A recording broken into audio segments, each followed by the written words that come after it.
اس سے پہلے کہ میں رخصت ہوں ایک خاص بات آپ سے کہنا چاہتا ہوں. آدھی سے زیادہ رات گزر گئی، غالباً صبح ہوگی تو رجب کی پہلی تاریخ ہوگی. رجب کے دن آ رہے ہیں تو کنڈوں کے دن بھی آ رہے ہیں. مسلمان بڑی خوشی سے یہ تقریب انجام دیتا ہے. وقت زیادہ ہو رہا ہے لیکن میں چاہتا ہوں کہ اجلت کے ساتھ آپ کو ایک چھوٹی سی کہانی سناؤں. ایک کہانی ہے کہ ایک لکڑہارا تھا، ایک لکڑہارن، دونوں بے حد غریب، بڑی مشکل سے ان کی زندگی کے دن بسر ہوتے تھے. آخر جب اپنی زندگی کی افتاد سے یہ سخت پریشان ہوئے تو لکڑہارے نے لکڑہارن سے کہا کہ میں مدینۃ النبی کے باہر جاتا ہوں اور کہیں سے کچھ کما کے لاتا ہوں، تو یہاں رہ جا. شوہر باہر چلا گیا، بیوی انتظار کرتی رہی، مہینوں شوہر لوٹا نہیں تو لکڑہارے کی بیوی نے مدینۃ النبی کے وزیر اعظم کے گھر میں جھاڑو دینے کی نوکری کر. کچھ دن اسی طریقے سے گزرے. ایک دن وزیر اعظم کے گھر دروازے پر باہر کے جھاڑو دے رہی تھی کہ اس نے دیکھا ایک شخص آیا اور وہاں کھڑا ہوا اور غور سے اس لکڑہارن کی طرف دیکھتا رہا. لکڑہارن نے جب اس کی طرف توجہ دی تو وہ شخص یہ کہہ رہا تھا کہ اگر کوئی شخص کسی مصیبت میں مبتلا ہو، پیسے کی مصیبت ہے، اولاد کی مصیبت ہے، بیماری کی مصیبت ہے، اقتدار کی مصیبت ہے، کوئی مصیبت ہو، اگر میرے نام کے کنڈے بھرتا ہے تو اس کی وہ مصیبت دور ہو جائے گی. اگر مصیبت دور نہیں ہوگی تو قیامت کے دن میرا دامن اور اس کا ہاتھ.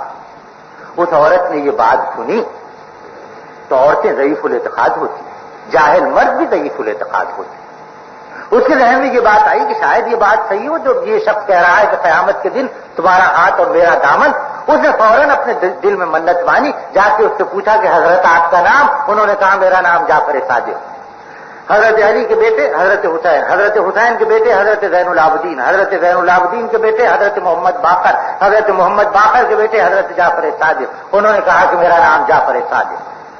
اس نے حضرت جعفر صادق کی زندگی ہی میں ان کے نام کے کنڈوں کی نیاز مانی. وہ کہانی بتاتی ہے کہ ادھر اس نے اپنے دل میں نیاز مانی اور ادھر اس کا شوہر مدینۃ النبی سے کوسوں دور ایک جنگل میں ایک درخت پر کلاڑیاں چلا رہا تھا اور اس درخت کو کاٹ رہا تھا. ادھر جب اس کی بیوی کے زبان سے منت کے الفاظ ادا ہوئے ہیں تو اس کی لکڑی، اس کی کلاڑی جب درخت پہ پڑی تو کھن سے اسے آواز آئی. جو آواز لکڑی کی نہیں تھی بلکہ کسی دھات کی آواز. درخت کو اس نے کاٹا تو دیکھا کہ ایک دیگچا اشرفیوں سے بھرا ہوا. وہ دیگچا اشرفیوں کا لے کے وہ اپنے گھر آیا اور بیوی کے حوالے کیا کہ نیک بخت یہ لے، اللہ تعالیٰ نے چھپر پھاڑ کے یہ سب کچھ دیا. بیوی نے کہا کچھ تجھے نہیں ملا، یہ تو میرے نیاز اور منت ماننے کا نتیجہ ہے. خیر جو کچھ بھی ہو، دونوں ہنسی خوشی سے رہنے لگے. جب وزیر اعظم کے گھر اس کی جھاڑو دینے والی نہ آئی تو اس نے ایک دن آدمیوں کو بھیجا کہ اسے بلاؤ. وہ گئی تو پوچھا تو جھاڑو دینے کس لیے نہیں آتی؟ اس نے کہا بیگم صاحب اب ہم کو جھاڑو دینے کی کیا ضرورت ہے، اللہ تعالیٰ نے ہمارے دن پھیر دیے. پوچھا کیا ہوا؟ اس نے کہا اس طریقے سے میں نے ایک شخص کو دیکھا تھا، اس نے کہا میں نے اس کے نام کی منت مانی کنڈوں کی، میرے دن پھر گئے اور اللہ تعالیٰ نے چھپر پھاڑ کے مجھے میرے شوہر کو اشرفیاں دے دی. ہم نہایت ساتھ سے زندگی بسر کرتے. وہ عورت پڑھی لکھی تھی، اس نے کہا کہ بھئی یہ تو ہو نہیں سکتا، یہ بات تو عقل میں آ ہی نہیں سکتی. کہانی لکھنے والے، پروپیگنڈا کرنے والے ہمیشہ اس بات کا خیال رکھتے ہیں کہ جو جال کسی کے گرد بنتے ہیں، کسی پرندے کو اگر قفس میں صید کرنا چاہتے ہیں تو اس طریقے سے تیلیاں کھڑے کرتے ہیں کہ کوئی صورت ایسی نہ ہو کہ پرندہ پڑپڑا کے اس سے باہر نکل جائے. باہر نکلنے کے سارے راستے مخصوص کرتے ہیں. اب انہوں نے بتایا کہ ایک نے تو بڑی خوش اعتقادی کے ساتھ نیاز مانی تو یہ نتیجہ نکلا. اب دیکھو جو نیاز کی بے ادبی کرتا ہے تمہارے ذہن میں سرتابی کا خیال آتا ہے. اب نتیجہ دیکھو، وزیر اعظم کی بیوی نے جو کہا کہ یہ بات سمجھ میں نہیں آتی تو یہ بات اس کی زبان سے نکلی نہ تھی. نیاز کی یہ بے ادبی کے الفاظ اس کے زبان سے نکلے نہ تھے کہ شاہی ہرکارے دوڑتے ہوئے وزیر اعظم کے گھر آئے اور کہا کہ بادشاہ سلامت کا یہ فرمان ہے کہ تم کو اسی وقت برخاست کیا جاتا ہے. نہ صرف یہ کہ برخاست کیا جاتا ہے بلکہ حکم یہ ہے کہ فی الفور وزارت عظمیٰ کے اس ایوان کو چھوڑ دو اور باہر نکل جاؤ صرف جسم کے کپڑوں کے ساتھ. بے ادبی و گستاخی کی سزا دیکھی. خبردار اگر منت نہ مانے تو یہ حشر ہوگا. خیر کہانی آگے بڑھتی ہے. وزیر اعظم ایک رومال اپنے کندھے پہ ڈال کے چلے، کاش کے آج کے بھی وزیر اعظم کندھوں پہ رومال ڈال کے نکلتے، اتنے سادہ ہوتے، لیکن بہرحال سمجھ میں تو نہیں آتا۔ اس زمانے کے وزیر اعظم صاحب بہادر ایک رومال اپنے کندھے پہ ڈال کے چلے، اور مدینۃ النبی میں جہاں وہ وزیر اعظم رہے تھے کوئی ان کو جانتا پہچانتا نہیں۔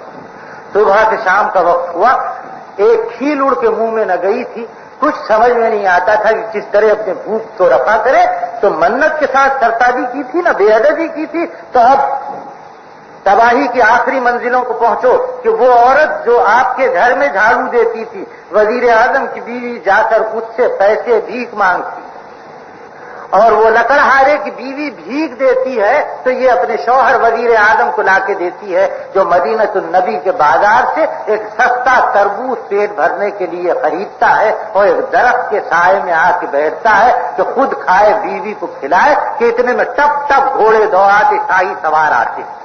ان شاہی سواروں کو شہزادے کی تلاش ہے جو پچھلے صبح شکار پہ گیا تھا، شام کو اسے لوٹ کے آنا تھا، لوٹ کے نہیں آیا، تو بادشاہ سلامت نے سواروں کو بھیجا کہ جاؤ ہر جگہ شہزادے کو تلاش کرو، کہیں ایسا نہ ہو کہ کسی ظالم نے میرے بیٹے کو قتل کر دیا۔ ان سواروں نے مدتوں وزارت عظما کے منصب پہ فائز رہنے والے اس شخص کو پہچانا نہیں، لیکن سوال کیا تو یہ کہ تیرے رومال میں یہ کیا بندھا ہوا ہے؟ اس نے کہا جی کچھ نہیں۔ نہیں بتاؤ، پولیس والے اس زمانے کے بھی ظالم ہوا کرتے تھے،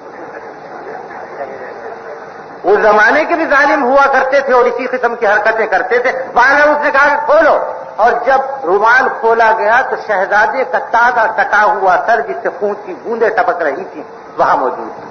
پھر فور وزیر اعظم اور اس کی بیوی کو گرفتار کر کے بادشاہ سلامت کے سامنے پیش کر دیا گیا، اور بادشاہ نے دیکھا تو کہا نمک حرام، اتنے برسوں میں نے تجھے اپنا وزیر اعظم رکھا اور تو نے اس کا یہ سلا دیا۔ فرمایا کہ رومال اس سر تو یہاں رکھ دو اور ان دونوں کو قید خانے میں ڈال۔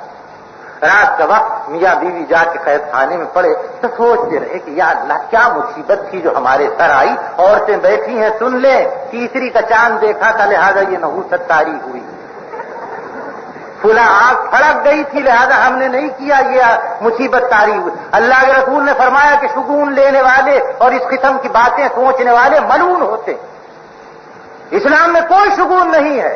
میری ساس نے کہا تھا کہ آم کا اچار نہ ڈالو، بچی حاملہ ہے، تیرا تیزی میں اپنے میکے میں رہے گی، سسرال میں نہیں رہے گی، یہ سب مشرکانہ کافرانہ باتیں، ان کا کوئی تعلق نہیں۔ ایک مرتبہ حضور اکرم صلی اللہ علیہ وسلم سے کسی نے پوچھا کہ یا رسول اللہ دنیا میں نحوست ہے؟ فرمایا کہ کوئی نحوست نہیں، نہ کسی دن میں نحوست ہے نہ کسی جگہ میں نحوست ہے۔ ہاں اس زمانے میں عہد جاہلیت میں کچھ لوگ کچھ باتیں کہا کرتے تھے، اسے دہرایا اللہ کے رسول نے، فرمایا کہ اگر دنیا میں نحوست ہوتی تو تین چیزوں میں ہوتی، مکان میں نحوست ہوتی، گھوڑے میں نحوست ہوتی، عورت میں نحوست ہوتی، لیکن سن لو کان کھول کے کہ نحوست کسی میں نہیں ہے۔ کوئی مسلمان اگر نحوست کا خیال کرتا ہے تو وہ ہم میں سے نہیں ہے، اسے اللہ تعالیٰ پہ ایمان نہیں ہے، اسے اللہ تعالیٰ پہ بھروسہ نہیں ہے۔ فرمایا کوئی نحوست، کوئی دن برا دن نہیں ہے، کوئی چہارشنبہ، کوئی تین، کوئی تیرہ والی چیزیں، یہ سب ان بدماشوں نے ہمارے ذہنوں میں بٹھائی ہے جو تین صحابہ کرام کو برا سمجھتے۔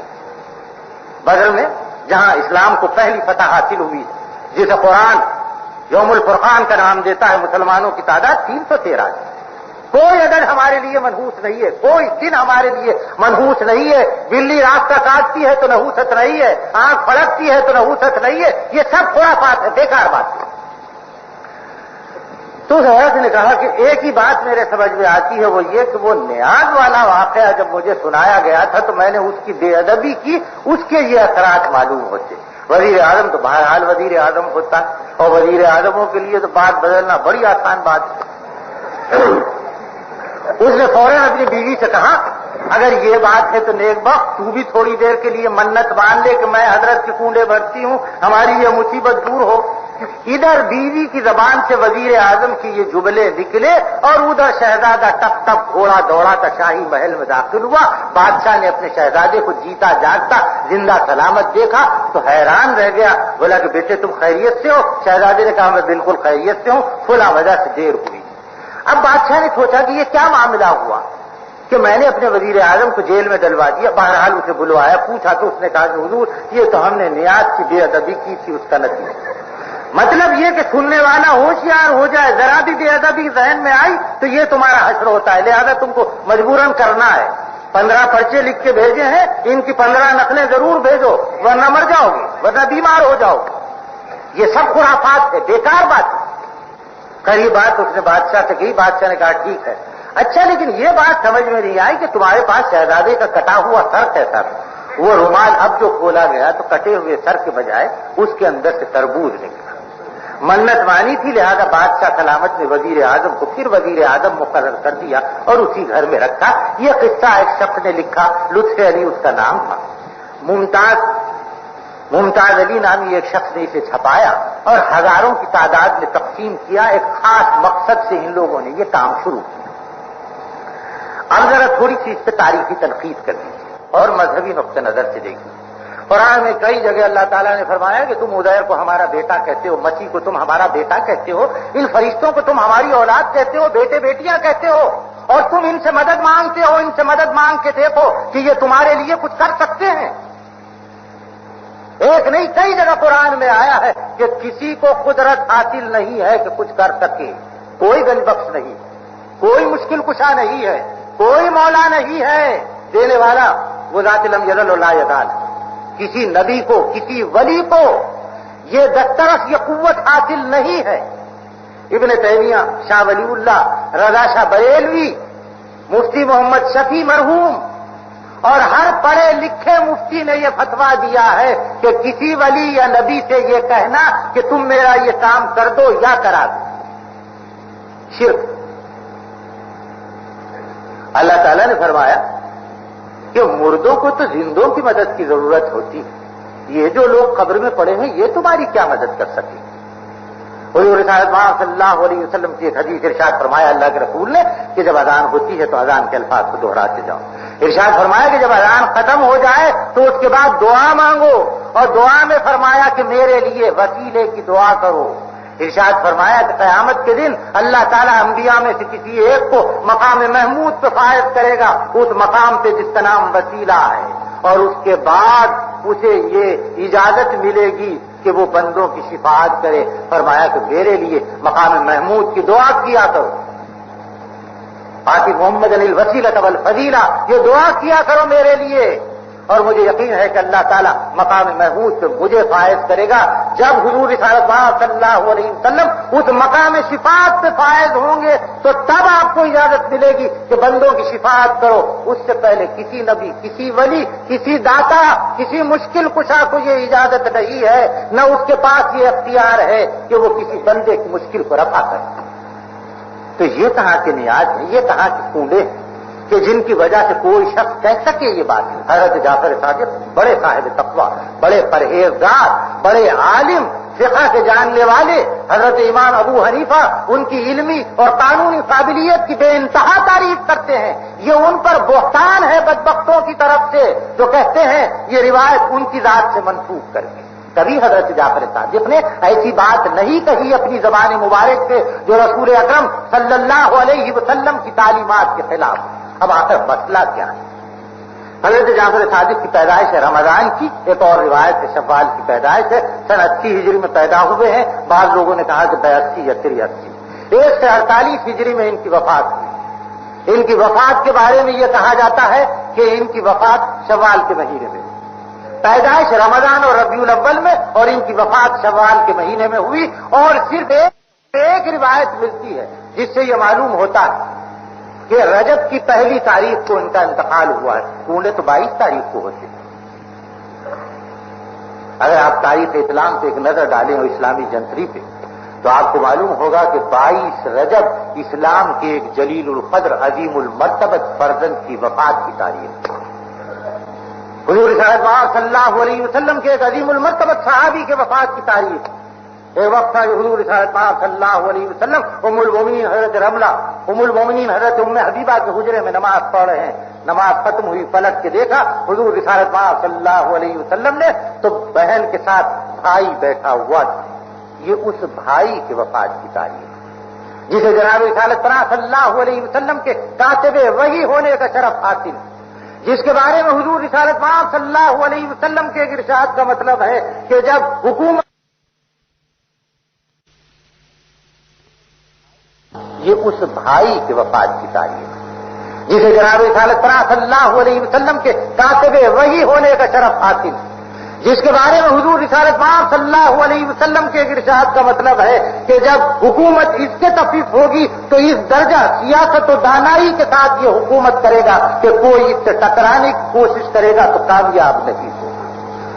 حضرت عبادہ ابن صامت کی شریک حیات حضرت ام حرام جو رشتے میں حضور رسالت صلی اللہ علیہ وسلم کی خالہ ہوتی تھی، فرماتی ہیں کہ ہمارے پاس حضور رسالت صلی اللہ علیہ وسلم کبھی کبھی دوپہر میں آیا کرتے تھے۔ ایک مرتبہ میرے پاس آئے، حضور نے قیلولہ فرمایا اور جب بستر استراحت سے حضور اٹھے ہیں تو میں نے دیکھا کہ چہرے پہ مسکراہٹ پھیل رہی ہے۔ میں نے کہا یا رسول اللہ، اللہ تعالیٰ ہمیشہ آپ کو خوش خرم رکھے، بتائیے کیا بات ہے کہ آپ اس درجہ مسرور ہیں؟ ارشاد فرمایا حضور رسالت صلی اللہ علیہ وسلم نے کہ ابھی خواب میں مجھے اللہ تعالیٰ نے اپنے وہ بندے دکھائے جو سمندر میں اس طرح جا رہے تھے جیسے شہسوار زمین پر اپنے گھوڑے اڑاتے جا رہے ہیں۔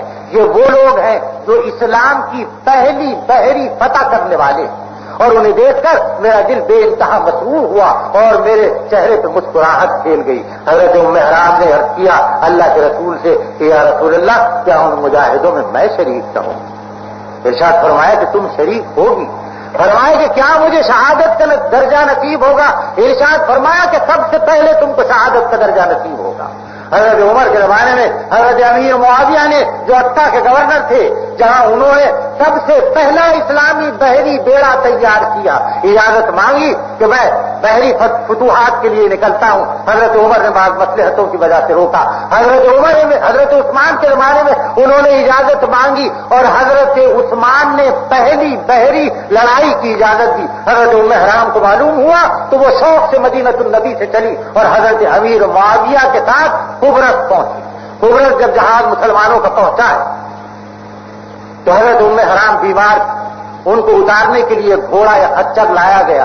جب ان کو اس پہ بٹھایا گیا تو گھوڑا یا خچر بھدک گیا اور دوڑا اس طریقے سے کہ بیمار حضرت ام حرام سنبھل نہ سکی اور گھوڑے سے گر گئیں اور چوٹ کھا کے مر گئیں۔ حضور نے ارشاد فرمایا تھا کہ مجاہدوں میں تم شریک رہو گی اور شہادت میں سب سے آگے رہو گی، تو حضرت ام حرام سب سے آگے تھی۔ اور وہ چہرے جن کے دیکھ کے اللہ کے رسول خوش ہوئے تھے، ان چہروں کا کماندار اعلیٰ وہ کاتب وحی رسول اکرم صلی اللہ علیہ وسلم تھا، حضرت امیر معاویہ رضی اللہ تعالیٰ عنہ، کہ جنہیں سفیان ثوری اور ابن خلدون خلفائے راشدین میں سے ایک مانتے۔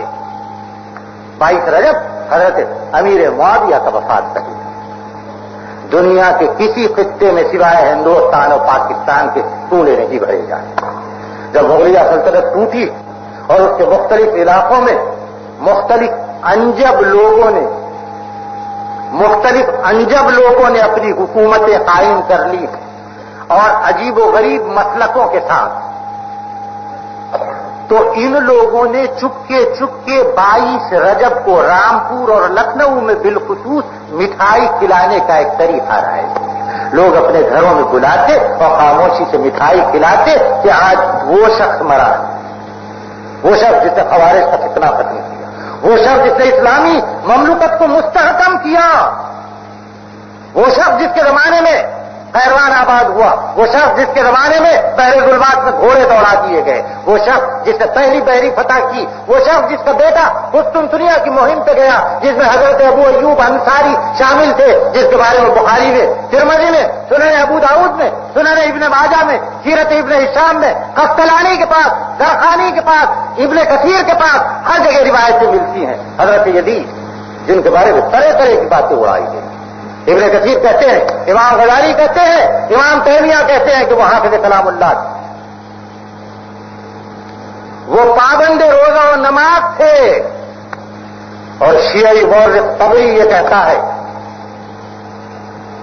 کہ کوفے سے جب حضرت حسین چلے ہیں تو دمشق جا رہے تھے، کربلا کا نقشہ بنا کے دیکھیں، کوفے اور دمشق کے درمیان کربلا ہے کہ حضرت حسین دمشق جا رہے تھے یزید کے ہاتھوں پر بیعت کرنے کے لیے۔